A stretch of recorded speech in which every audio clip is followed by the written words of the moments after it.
muito feliz, meus irmãos, de estarmos aqui mais uma vez. Lembro que por muito tempo nós viemos aqui, esta oportunidade de retornarmos a este lugar. Agradeço à igreja também pela recepção, ao pastor Jeremias, por mais uma vez nos garantir essa confiança. Ao nosso amigo Wesley também, há muito tempo que eu vejo. Eu vejo mais a Joyce do que o Wesley, né? A Joyce, o Felipe, o Helma também. Estou muito feliz de ver esta família, que o Senhor nos concedeu para podermos ser amigos, E um dia eu os convidarei para ir lá na minha casa, fazer uma visita, comer um bolo, comer alguma coisa, E também eu justifico também a ausência da Vanessa, minha esposa, porque ela semana de prova da faculdade, então ela não pôde estar conosco hoje, mas Deus quis por bem que aqui estivéssemos e aqui estamos, tá, meus irmãos? Se possível, o irmão puder abrir a Bíblia comigo, no livro de Atos dos Apóstolos, capítulo 12, versículo de número 5, é o texto proposto para esta noite. Estamos falando sobre oração, é isso? Sobre oração. Esta já é a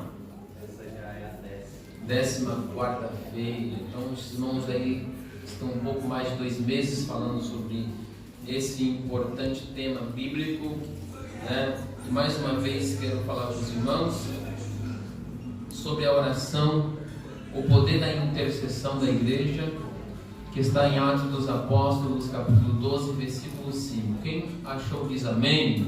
Amém. Diz assim, meus irmãos: Pedro, pois, era guardado na prisão, mas a igreja fazia contínua oração por ele a Deus. Mas a igreja fazia ardente ou fervorosa oração por ele a Deus. Amém? Tomai o vosso assento, por favor. Aleluia. Peço aos irmãos paciência para nós lermos e meditarmos neste tema. É um tema muito bom, meus irmãos, nós discutirmos, porque falar sobre oração na palavra de Deus é algo que nos dá facilidade, porque a Bíblia é repleta de exemplos de homens e mulheres que oraram, e não somente oraram, como também obtiveram resposta de suas orações. O livro de Atos dos Apóstolos, que foi escolhido para esta noite, no capítulo de número 12, vai narrar uma história que nos faz necessário introduzirmos um pouco o livro desde o seu início. Esse livro, Atos dos Apóstolos, ele foi escrito pelo evangelista Lucas. É um dos únicos livros da Bíblia que foi escrito por alguém que não é judeu. Todos os escritores da Bíblia, ele é judeu ou de Israel, porém Lucas não é um judeu, mas Deus lhe deu a graça de escrever um livro e que faz parte dessa coleção de pequenos livros, a qual chamamos Bíblia. Lucas primeiro ele vai escrever o livro que leva o seu nome, o Evangelho de Lucas, que nós conhecemos como o primeiro tratado a Teófilo. Teófilo foi o destinatário de Lucas, foi a quem Lucas escreveu o seu livro. Primeiro ele vai escrever o Evangelho que leva o seu nome, Lucas, como esse primeiro tratado a Teófilo, para narrar os fatos acerca da vida de Jesus Cristo. E depois ele vai escrever o segundo tratado a Teófilo, que nós conhecemos como o livro de Atos dos Apóstolos. Alguns teólogos vão preferir chamar esse livro como Atos do Espírito Santo, porque na verdade as realizações, as obras, os atos que acontecem no livro não é dos apóstolos, mas é sim do Espírito Santo. E alguns preferem chamar Atos do Espírito Santo e não propriamente Atos dos Apóstolos, apesar que o Espírito Santo faz uso dos apóstolos para realizar tudo que eles realizaram neste livro. E, meus irmãos, o livro vai iniciar com a última etapa da vida de Jesus.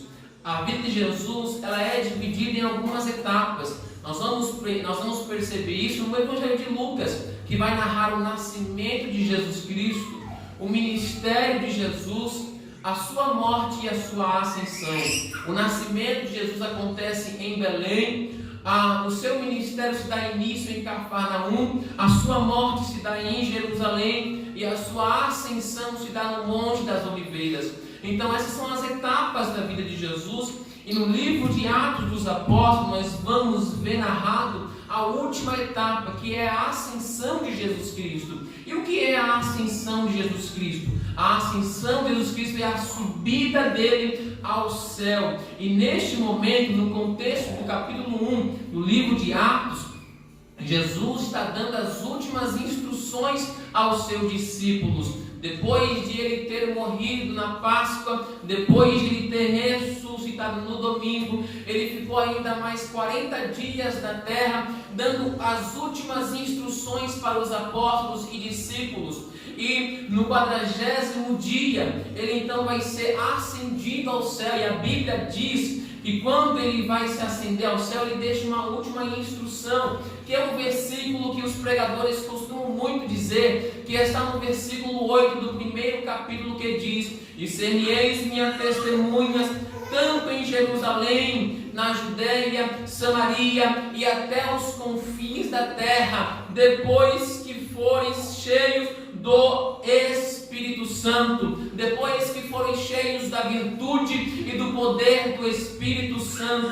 Quando Jesus ele dá essa última instrução, a Bíblia diz que Jesus começa a levitar, os seus pés que tocavam o chão começam agora a sobrevoar e a subir ao céu. E a Bíblia diz que quando Jesus estava subindo, os apóstolos começam a fitar e a acompanhar a subida do Mestre, e eles fitavam os olhos, e de repente, meus irmãos, uma nuvem cobre Jesus, e de repente eles não conseguem mais enxergar o Mestre, porque o Mestre desaparece nas nuvens, e enquanto eles estão olhando para em cima, aqui embaixo aparecem dois anjos, começam a dizer para eles: varões galileus, porque estáis olhando para cima? Porque esse mesmo Jesus que vocês estão olhando subir, voltará um dia para buscar vocês, para levar consigo, para um dia morar no céu de glória. E naquele momento, meus irmãos, aqueles anjos vão lembrar os discípulos das instruções que Jesus havia dito. E qual era a instrução? Ficai em Jerusalém cidade, para que sejam cheios do Espírito Santo. Então eles começam a se reunir em Jerusalém, na casa de Maria, mãe de João Marcos, e começam a orar no primeiro dia depois da ascensão de Jesus, lembrando que Jesus subiu 40 dias após a sua ressurreição, e eles começaram a orar naquele cenáculo, e a Bíblia diz que todos perseveravam unanimemente em oração e súplica ao Senhor. E a Bíblia diz que aquele culto na casa de João Marcos era composta por 500 pessoas no primeiro dia, mas passou 2, passou 3, passou 4 dias, o povo começou a dispersar. A multidão que havia 500 pessoas passou a ter 400 pessoas. Depois de 6, 7 dias, a multidão que era 500 pessoas passou a ter 200 pessoas. Eles começaram a dispersar, e no 10º dia, ou seja, 10 dias em que estavam orando, não havia mais, meus irmãos, 500 pessoas reunidas naquele lugar. Havia apenas 120 pessoas. Por quê? Porque 380 dispersaram, 380 desistiram, 380 abandonaram, 380 pessoas duvidaram da promessa que um dia eles receberiam poder, mas 120 oraram no primeiro, no segundo, no terceiro, no quarto, no quinto, no sexto, no sétimo, no oitavo, no nono e no 10º dia. Mas no 10º dia a promessa de Jesus se cumpriu. Daí por quê? Porque somente aquele que persevera recebe a promessa, somente aquele que busca recebe a promessa, somente aquele que pede recebe, somente aquele que bate a porta se abre, somente aquele que busca encontra. Porque se você colocou em seu coração algum propósito, você só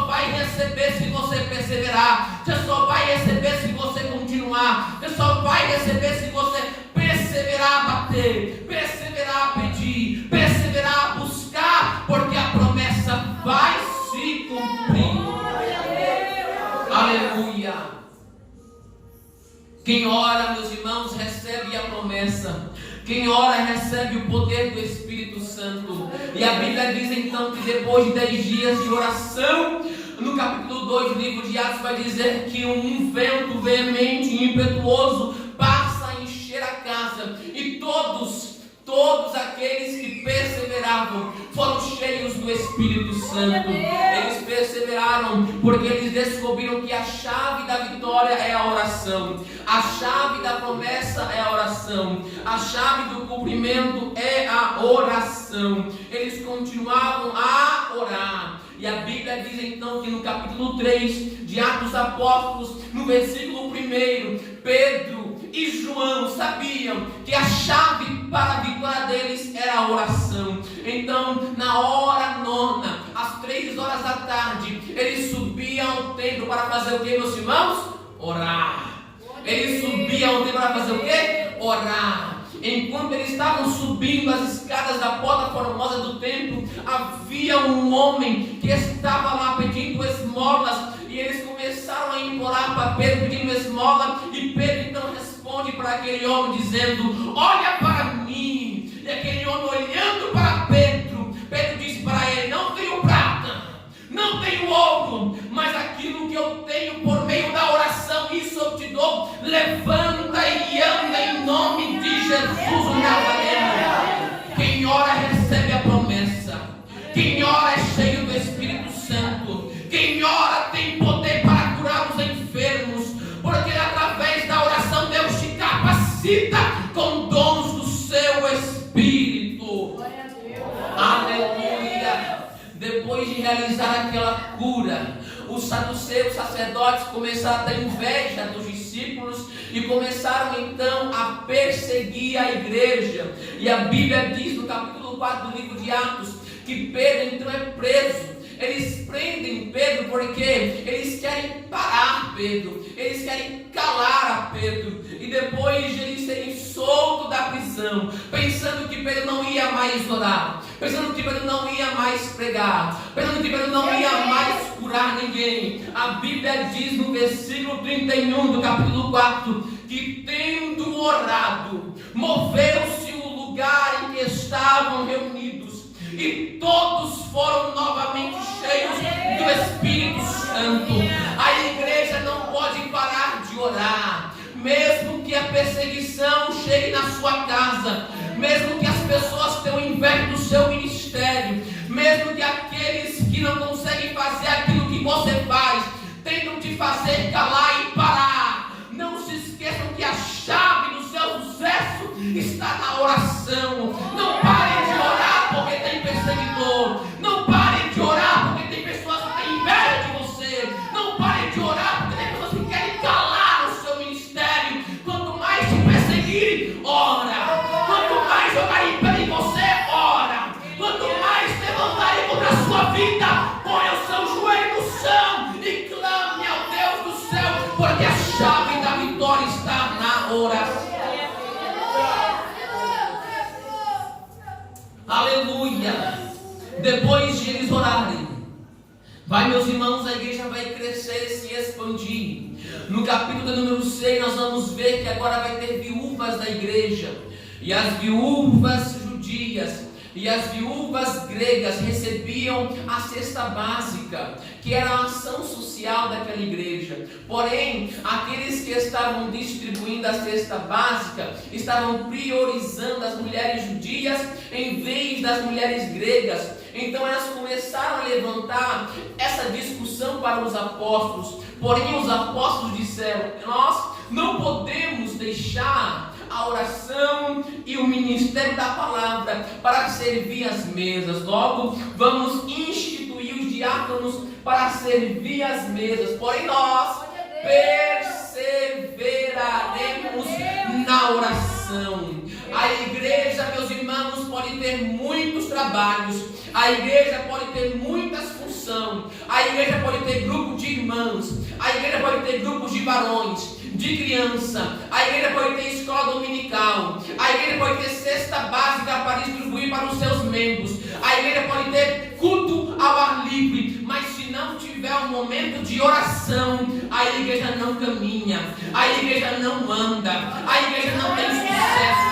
Os apóstolos perceberam: nós vamos ter cesta básica, mas vamos ter oração. Nós vamos ter ministério de diaconia, mas nós também vamos ter oração. A oração não pode faltar na igreja. A oração não pode faltar no meio de vós, porque este lugar, meus irmãos, só é igreja porque tem oração. Se não tiver oração, não é templo, porque esta casa será chamada casa de oração.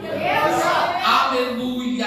Meus irmãos, eu disse que quando a igreja cresce, ela começa a incomodar.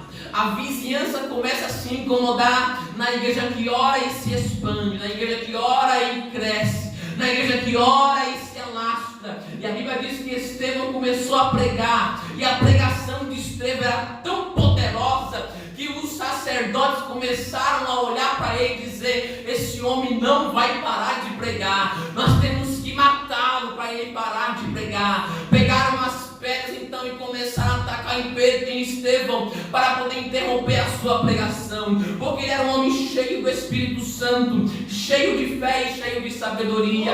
E no momento em que ele estava sendo apedrejado, ele não levantou a sua voz murmurando contra Deus, ele não levantou a sua voz xingando aqueles que estavam o apedrejando, ele não levantou a sua voz reclamando contra o líder da igreja, contra os apóstolos, dizendo: onde estão eles? Não, ele levantou a sua voz em oração. Ele levantou a sua voz ao céu dizendo: recebe, Senhor, o meu Espírito.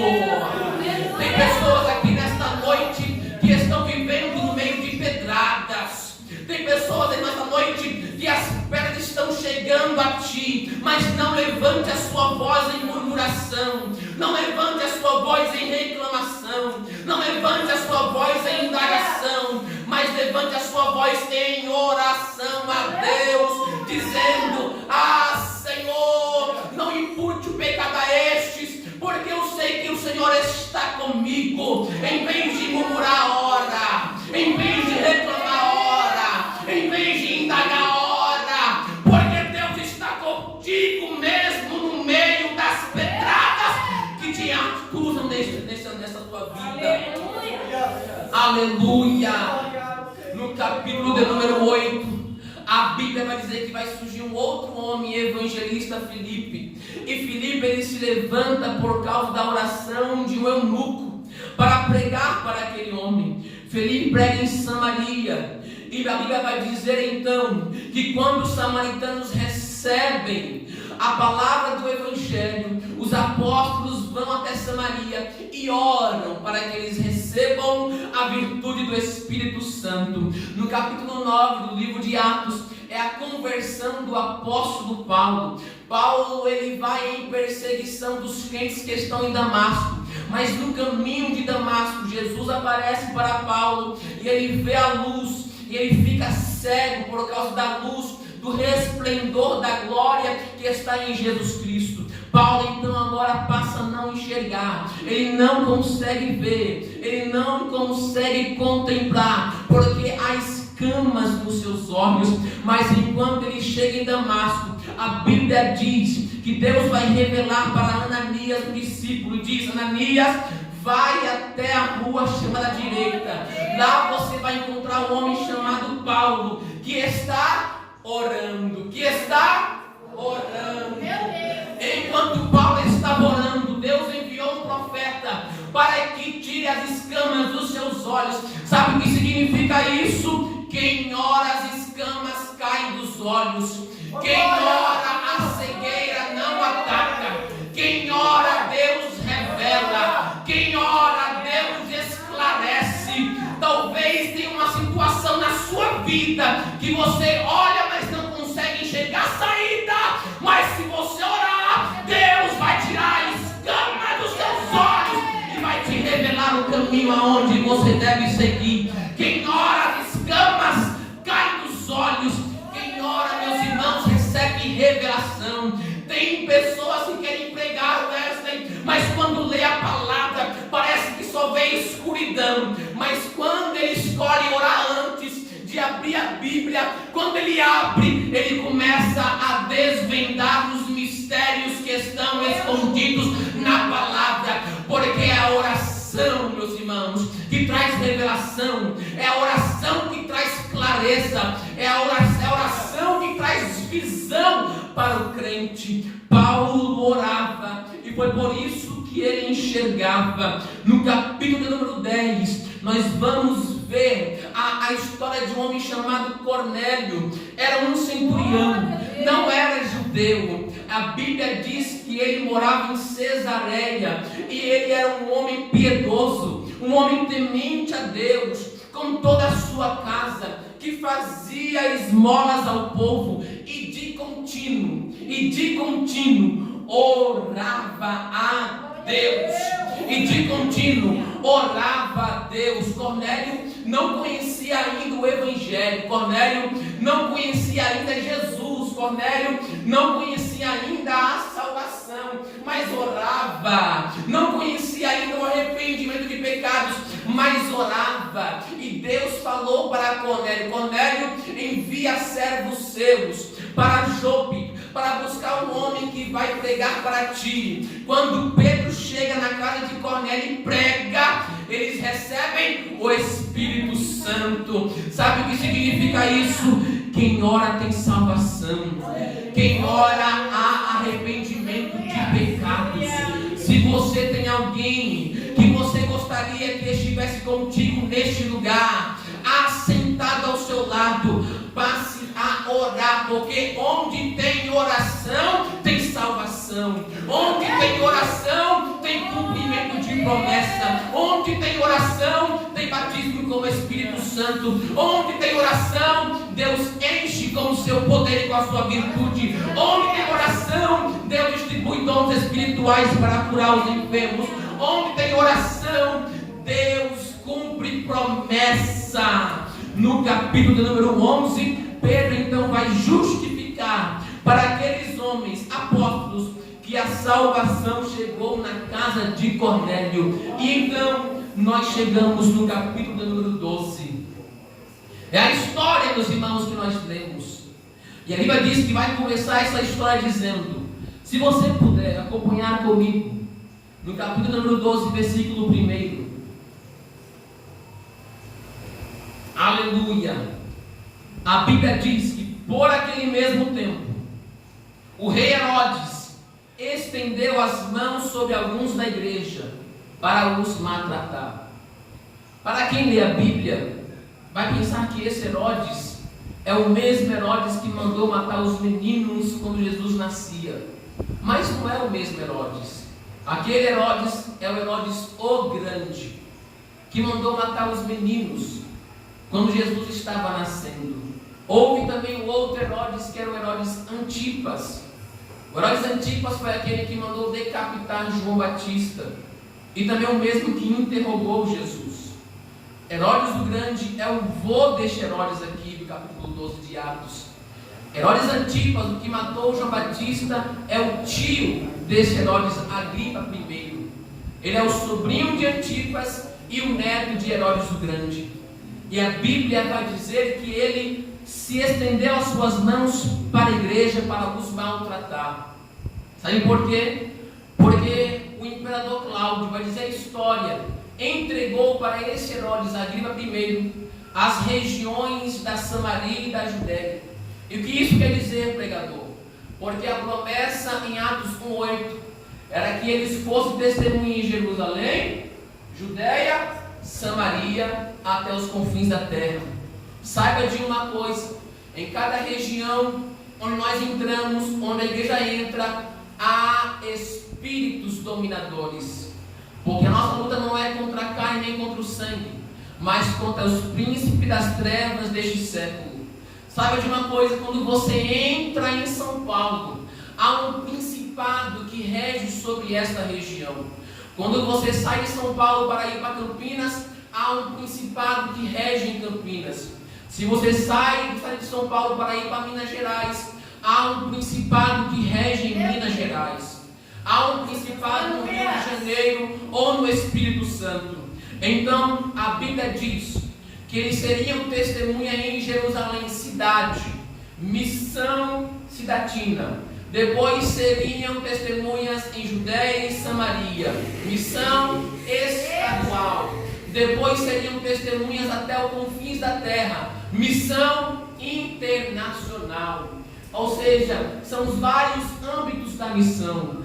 No capítulo 12, meus irmãos, de Atos dos Apóstolos, a igreja tinha conquistado Jerusalém, já havia conquistado a Judéia, já havia conquistado a Samaria e também a região da Síria e a Cesareia. Ou seja, esses lugares são os estados da Palestina. Logo, o diabo, meus irmãos, quando a igreja avança, ele não fica de braços cruzados olhando você avançar. Não, o diabo ele se levanta para impedir o avanço da igreja. O diabo se levanta para impedir o triunfar da igreja.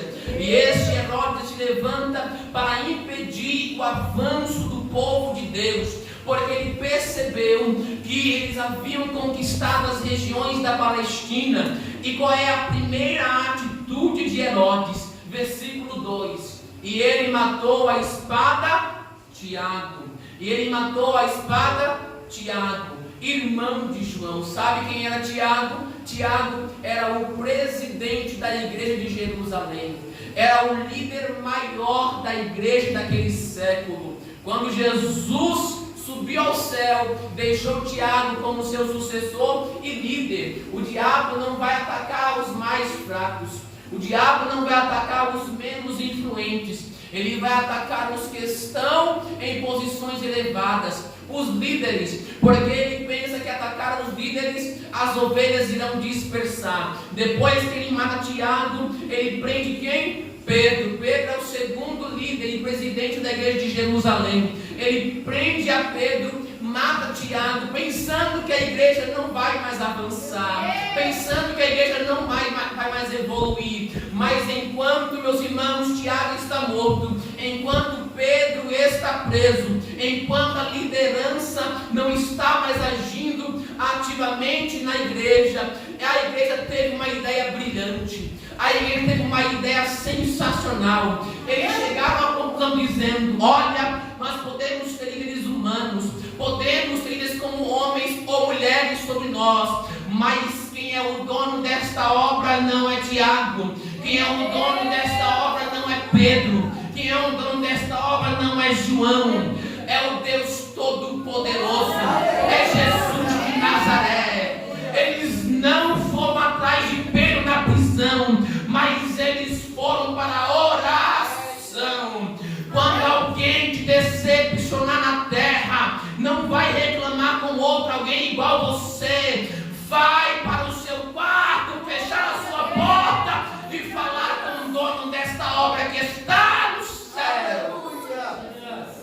É Ele quem domina a obra, é Ele quem cuida da obra, é Ele que levanta pastor, é Ele que levanta presbítero, é Ele que levanta cantor e pregador, é Ele, somente Ele, e é com Ele que você tem que conversar, é com Ele que você tem que prestar conta, é com Ele que você tem que falar, é com Ele que você tem que trazer as suas dificuldades e aflições para Jesus, somente para Ele. E a Bíblia diz que Pedro então está preso.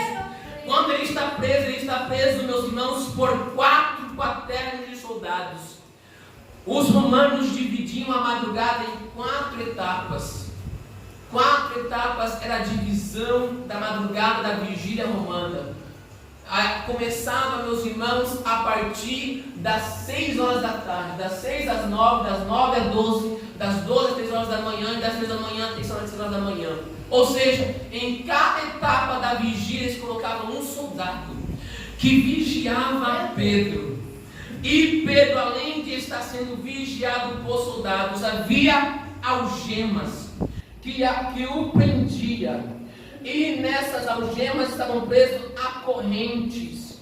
E ele estava preso a tal ponto que eles não queriam que Pedro fosse solto.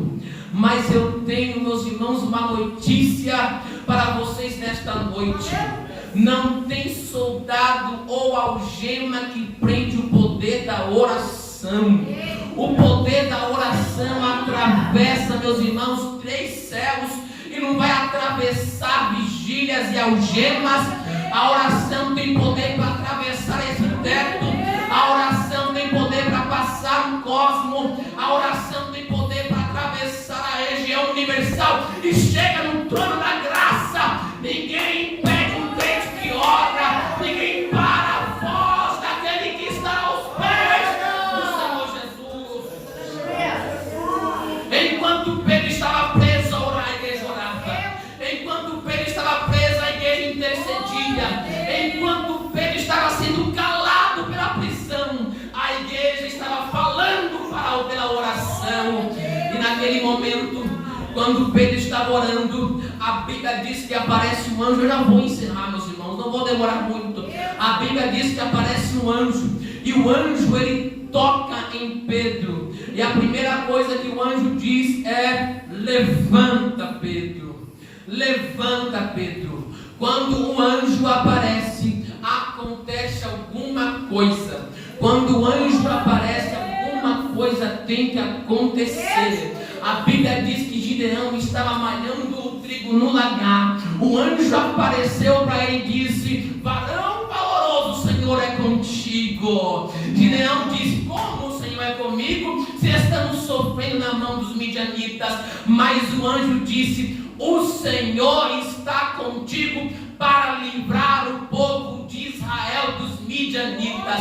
Quando Deus envia um anjo, é para fazer promessa. Quando Deus envia o anjo, é para fazer promessa na vida de crente.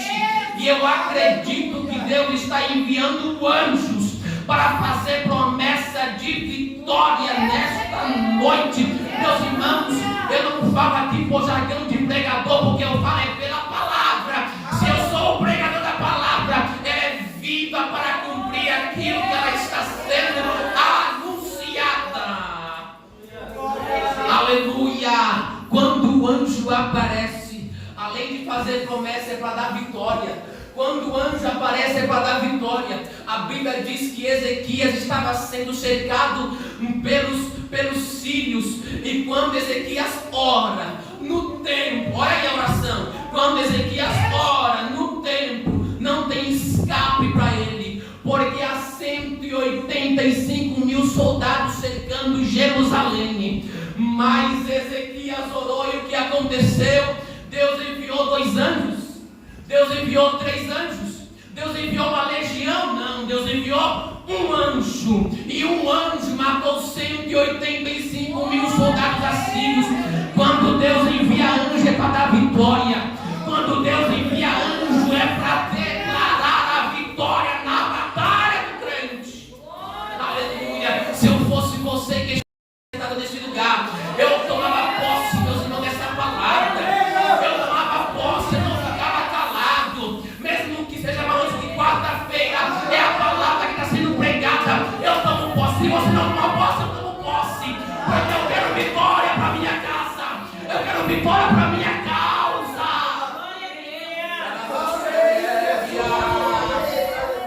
Quando Deus envia um anjo, é para guardar crente em todos os caminhos.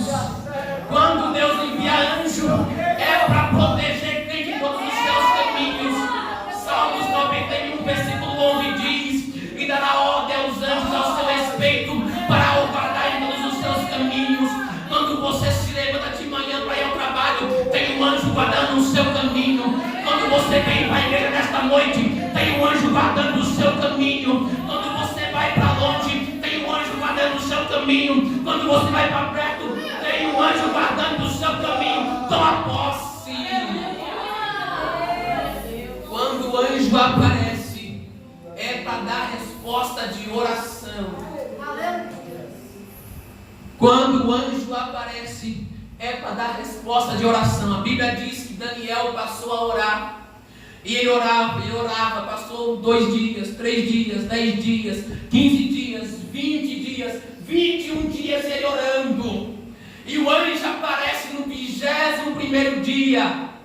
E sabe o que o anjo disse? Daniel, desde o seu primeiro dia, a sua oração chegou lá. Aleluia. E eu fui enviado para te trazer resposta. está demorando, mas vai chegar a resposta da sua oração. Para você parece que não vai chegar, mas Deus está dizendo: a resposta está a caminho. Vai chegar a sua casa a resposta na oração. Oh, maravilha! Quando o anjo aparece, é para renovar a força de crente. A Bíblia diz que o profeta Elias, um ministério tão bem sucedido, desanimou. Parece um pregador que não quer pregar mais, parece um pastor que não quer pastorear mais, parece uma irmã que não quer mais dirigir-se de oração, não quer mais cantar. Parou, desanimou, vai entregar, não quero mais, chega, quero morrer, não quero fazer mais, não quero tocar mais, não quero mais reger, não quero mais pregar, não quero mais pastorear. Mas Deus está enviando o anjo. Aleluia!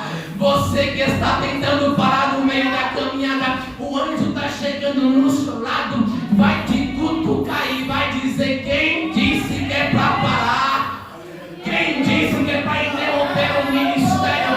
Só vai parar quando eu quiser. Foi eu que te chamei, foi eu que te escolhi, foi eu que te entreguei o dom, e só vai parar quando eu quiser. Toma aí aquilo mais para você. Come, bebe, come, bebe, come, bebe, porque vai cumprir a sua caminhada ainda. Deus chegou hoje para renovar a chamada. Deus está chegando aqui hoje para renovar o ministério. Deus está chegando aqui hoje para renovar forças que estão se esvaindo.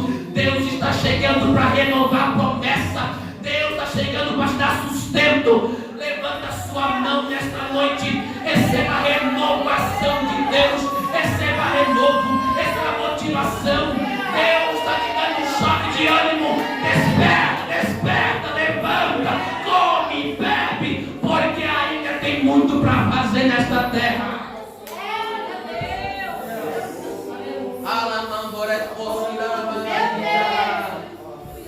Quando Deus envia anjo, é para renovar. E quando Deus envia anjo, é para dar livramento. Deus enviou o anjo na prisão para dar livramento a Pedro. Glória a Deus. E quando o anjo chega, a Bíblia diz que resplandece a luz na prisão. Onde estava escuro, resplandeceu a luz. E ele tocou em Pedro no seu lado e diz: levanta-te depressa. E as cadeias que estavam sobre Pedro caíram. E o anjo diz: cinge-te, ata as tuas sandálias. E ele assim o fez. Lança as costas a tua capa. Ou seja, a capa estava largada, ou seja, desistência.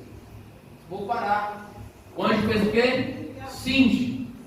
Lançar a capa é se preparar para uma viagem. Cingir é se preparar para o trabalho. Toda vez que diz cinge os lombos, é se preparar. O pescador, primeiro ele precisava se cingir para entrar na pesca. Cingir e colocar o que nos pés? Sandálias. Talvez Pedro estivesse pensando: acabou para mim, Tiago morreu, eu também vou morrer. Se Tiago, que é o líder, morreu, eu também vou morrer aqui na prisão. O anjo disse: não. Glória a Deus. Ainda não chegou a sua hora, Pedro. Coloque a capa nas costas, Pedro. Se prepare e coloque sandália no pé, porque ainda tem muitos quilômetros para você caminhar. Tem muito ainda para você andar. Sabe o que ele disse para Elias lá? Levanta, come e bebe, porque muito comprida é a sua caminhada. Ele andou por quanto tempo? 40 dias e 40 noites. Com a força daquele pão. Comeu só uma vez e caminhou 40 dias e 40 noites. E aqui está o detalhe mais bonito. Foi a oração de Pedro. A oração da igreja por Pedro. Quando Pedro vai seguindo o anjo, olha que tremendo, igreja. Presta atenção. Quando Pedro segue o anjo, ele imagina que o que está acontecendo com ele é uma visão. E sabe o que ele está dizendo aqui? Deus vai fazer acontecer coisas na sua vida tão novas que você vai pensar que está sonhando. Glória a Deus. Você vai parar no momento e vai dizer: será que eu estou sonhando? Me belisca aí. Aleluia, glória a Deus. E você vai dizer: é real, foi Deus que fez.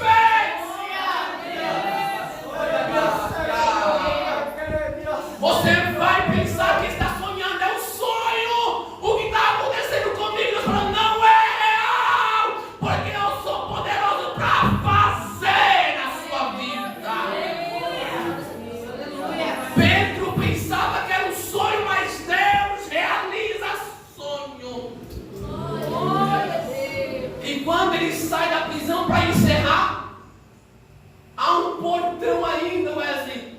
Pastor Jeremias, eles têm chave do portão? Não tem chave para abrir portão. Mas quando ele chega na porta, o que acontece? A porta se abre automaticamente. Aleluia, Deus. Glória a Deus. Quando Deus realizar os sonhos, Aleluia. quanto menos você esperar, as portas vão se abrir diante Glória a de ti. Deus. Glória a Deus. Isso aqui, meus irmãos, é profecia pela palavra. As portas vão se abrir. Você vai perceber por que está acontecendo isso comigo. As portas estão se abrindo. Aleluia. Aí Deus está falando, é porque tem alguém orando por ti. Olha, as orações e intercessões de alguém vai fazer as portas se abrirem diante de ti. Onde você pisar os pés, as portas se abrem. Onde você chegar, as portas vão se abrir. Deus vai abrir porta de emprego. Deus vai abrir a porta do ministério. Deus vai desencadear aquilo que está fechado e trancado. Vai ser aberta a porta. Oh, aleluia! Em Israel fazia 3 anos que não chovia. A porta do céu estava fechada. Mas ele fez uma oração de menos de 1 minuto, porque mesmo que o céu esteja fechado, a oração passa. E se a oração passar, ela abre a porta por dentro. E se abrir por dentro, derrama chuva de bênção. A oração é capaz de abrir a porta para o lado de dentro. A oração é capaz de abrir a porta do lado de dentro. E se abrir, pode ter certeza que Deus vai enviar chuva de bênção. Que pega essa palavra aqui nesta noite.